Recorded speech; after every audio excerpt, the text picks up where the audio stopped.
प्यारे मित्रों, आज मैं आप लोगों के सामने मैथ का एक बेसिक टॉपिक एक्सप्लेन करने जा रहा हूं। उससे पहले सभी लोगों को मेरे तरफ से नमस्कार। और मैं कहना चाहता हूं कि अगर ये वीडियो जो मैं आपके सामने डाल रहा हूं, इसको आप पसंद आए तो शेयर और सब्सक्राइब करना नहीं भूलेंगे, क्योंकि धीरे धीरे इस तरह के और सारे भी वीडियो आपके सामने मिलेंगे जो बेसिक कंसेप्ट के आधार पर रहेंगे। इसमें मैं आपको एक्सप्लेन करने का प्रयास कर रहा हूँ properties of integers under the addition. इसके कुछ प्रॉपर्टीज हैं, जैसे पहला है क्लोजर प्रॉपर्टी,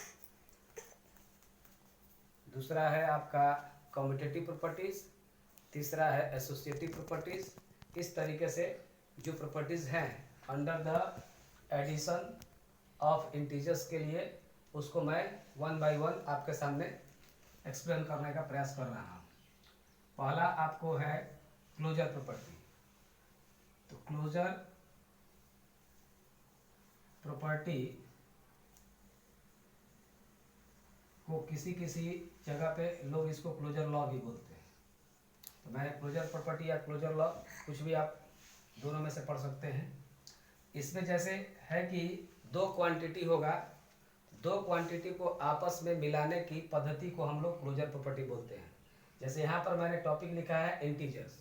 तो दो इंटीजर्स, चाहे वो नेगेटिव हो चाहे वो पॉजिटिव हो, उनको अगर आपस में मिला दिया जाए तो उसको हम लोग बोलते हैं properties of integer under the addition.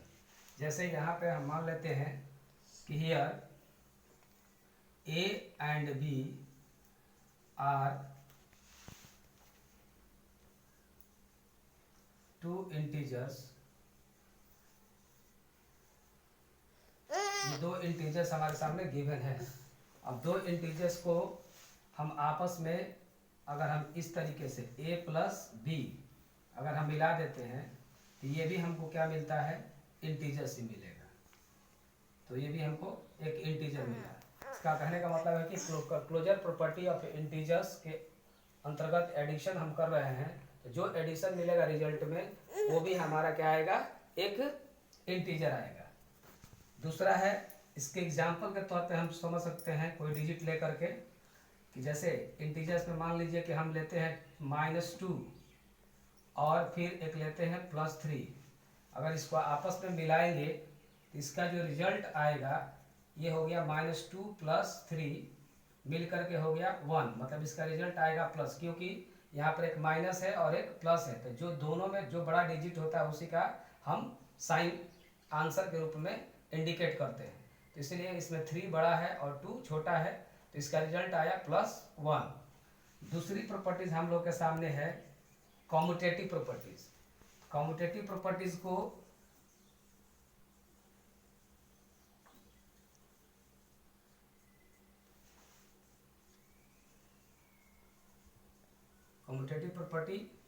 इस कम्यूटेटिव प्रॉपर्टी के अंतर्गत क्या आता है कि हमारे पास दो नंबर होंगे।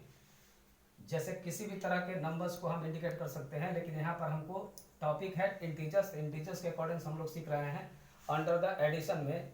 तो हम दो इंटीजर्स लेंगे। सपोज मान लीजिए कि ए एक इंटीजर है, दूसरा इंटीजर आपका बी है।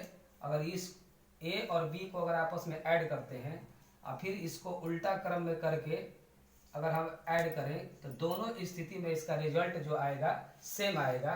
तो ऐसी प्रोसेस को, ऐसी प्रॉपर्टी को हम लोग कम्यूटेटिव प्रॉपर्टी बोलते हैं। तो इसमें एग्जाम्पल हम ले सकते हैं कि जैसे मान लीजिए कि 2 + 3 और 3 + 2, दोनों स्थिति में अगर हम इसको सॉल्व करें तो 2 + 3 = 5 और इधर भी 3 + 2 = 5। तो LHS और RHS हर स्थिति में क्या आ रहा है, सेम आ रहा है। तो ऐसे प्रोसीजर को हम लोग बोलते हैं कम्यूटेटिव प्रॉपर्टीज। उसके बाद हमारा तीसरा है एसोसिएटिव लॉ। एसोसिएटिव प्रॉपर्टी या एसोसिएटिव लॉ बोलते हैं। तो हम थोड़ा इसको आपको इरेज करते हैं। इरेज के बाद फिर हम आपको बताएंगे एसोसिएटिव प्रॉपर्टी।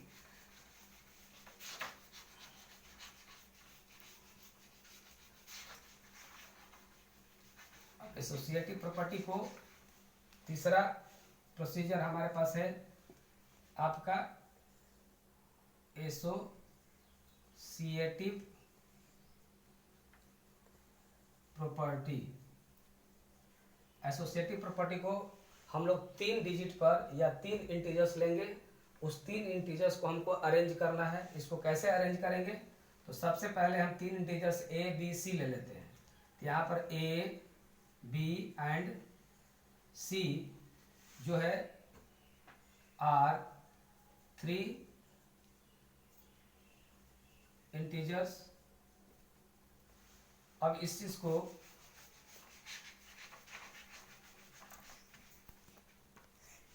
अरेंजमेंट देंगे एसोसिएटिव प्रॉपर्टी का।